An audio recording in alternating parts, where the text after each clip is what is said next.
This is Dr. Holt. This video is on solving linear functions using elimination and substitution. I want to show you both methods and show you that you will get the same answer using either one.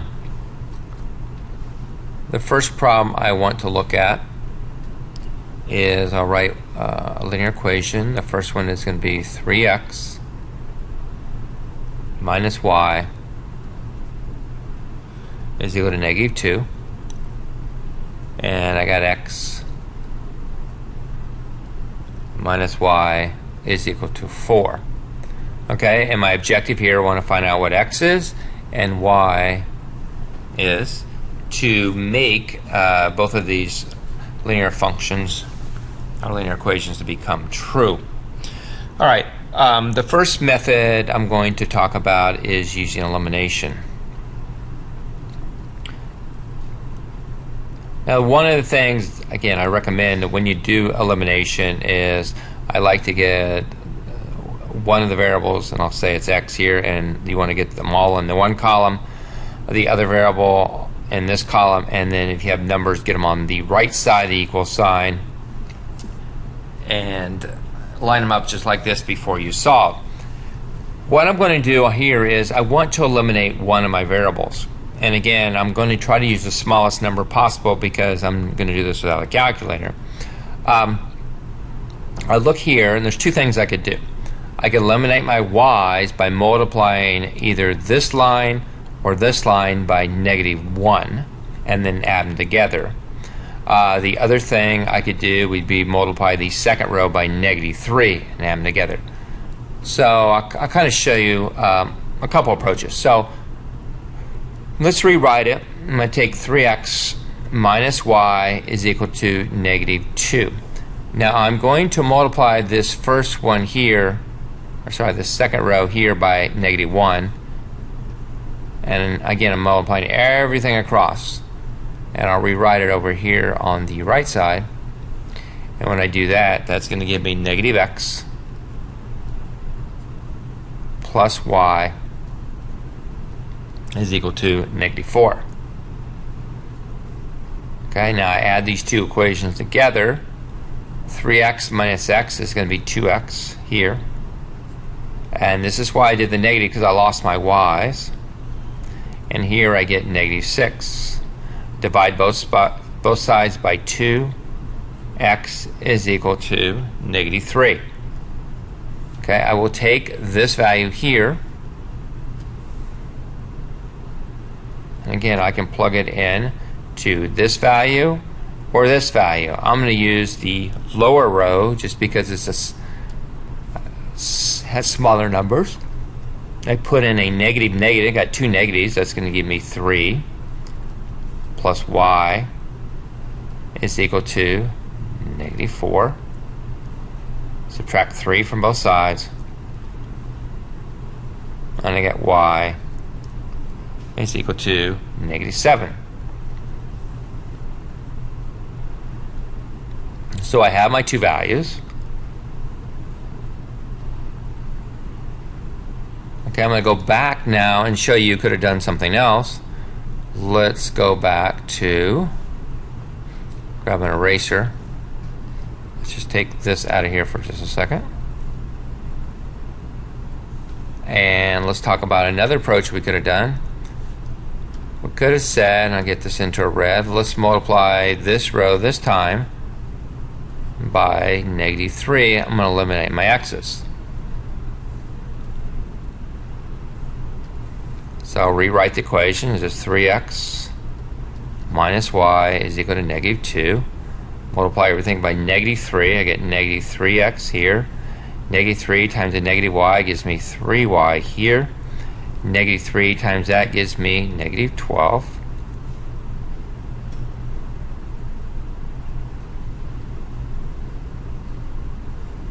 I lost my x's. 3y minus y is 2y here. Over here I get -14. I divide by 2, and obviously y is equal to -7. Again, you're always going to get the same answer as long as you don't make an algebraic mistake. And again, I could take the -7, I could put it right back into here. That'd give me 3x plus 7 is equal to negative 2.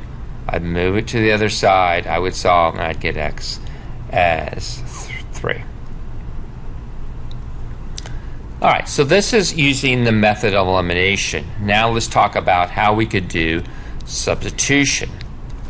Usually, my recommendation, if you can do elimination because it's usually just a little bit faster in most cases.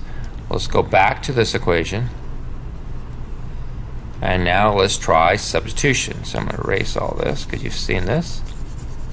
Give myself a little bit of space here. Alright, so now let's do substitution.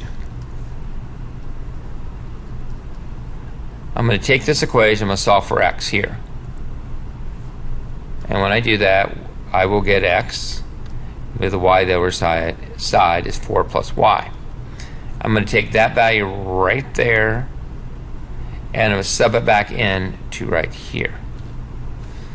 So when I do that, I'll do that back into, let's do it back into black. I'll get 3 times 4 plus y minus y is equal to negative 2.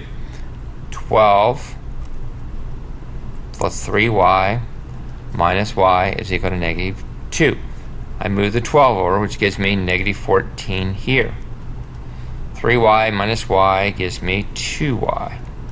Divide by 2, y is equal to negative 7. Okay, again, I'm not going to go ahead and put this back in because we've already proved that when you put in y is equal to negative 7, you're going to get x as equal to negative 3. Okay, that's a relatively simple problem. I've used elimination, I've used substitution, and again, I get the same answer either way. Let's look at another problem. It's a little bit more complicated, and these show up sometimes. Let's say that you have a problem where you have 8x plus 3y is equal to 13. And you have a problem 3x plus 2y is equal to 11. And let's say we want to try to do elimination. Now the problem that you have here is it's difficult to eliminate one of the variables. Now I could take one of the rows, and let's say this value here, I could multiply this row by negative 8/3.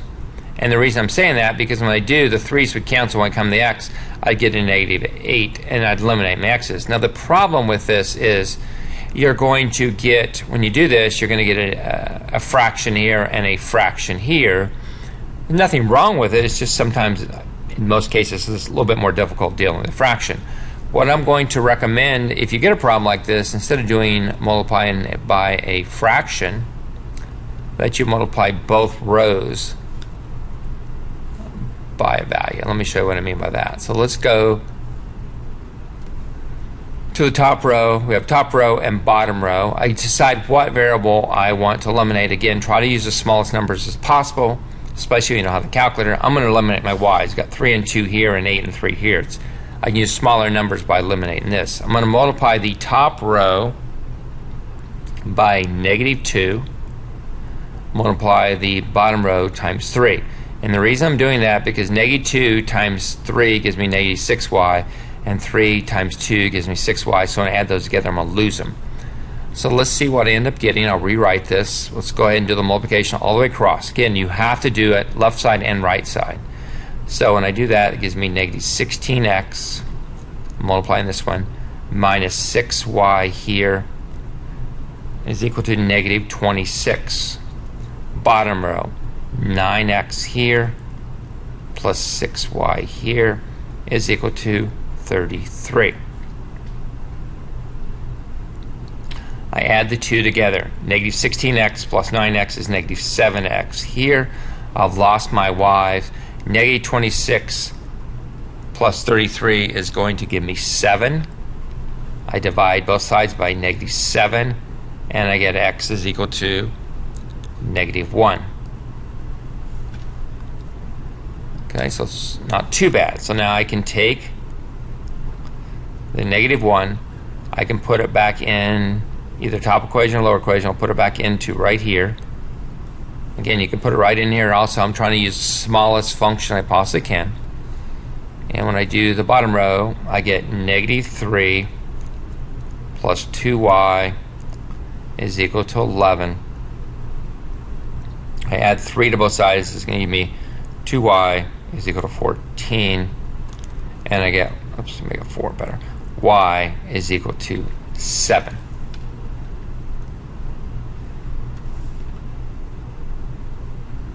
Okay.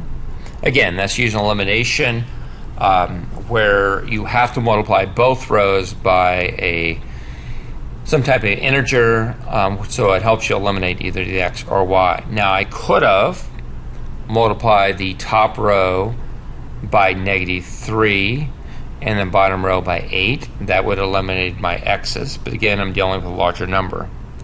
Nothing wrong with it, I just kind of discourage it. It's easier to make a mistake when you're dealing with larger numbers, especially when you don't have a calculator. Now I want to show you one more problem, and the reason I show you this, because this problem, when I tutor kids for SAT, this problem has shown up several times on the SAT exam, and it's a good one to know. Well, let's say you have 5x plus 3y is equal to 27, and you have 3x plus 5y is equal to 37, and the question is, what is x plus y?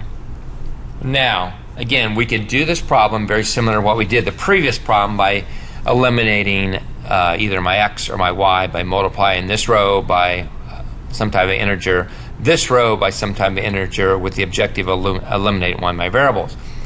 The thing I'm going to recommend to you, though, if you see this, especially if you're on an SAT exam, you have to think out of the box a little bit. So always try to add these together. And the reason I say that, because you have limited time, especially on like an SAT or an ACT exam. When I add these together, look what happens here. You get 8x plus 8y is equal to 64. I pull greatest common out. 8 times x plus y is equal to 64. Divide both sides by 8, and I get x plus y is equal to 8. And I'm done. And I didn't even have to figure out what x and y values were, but I could very quickly determine what x plus y is. So again, when you see a problem where they're looking for what is x plus y, and you can tell very quickly that you're going to have to multiply both rows by something, then I would recommend you either add the two together or subtract one from the other and see if you can pull out a greatest common factor. That often is the fastest way to solve a problem like this.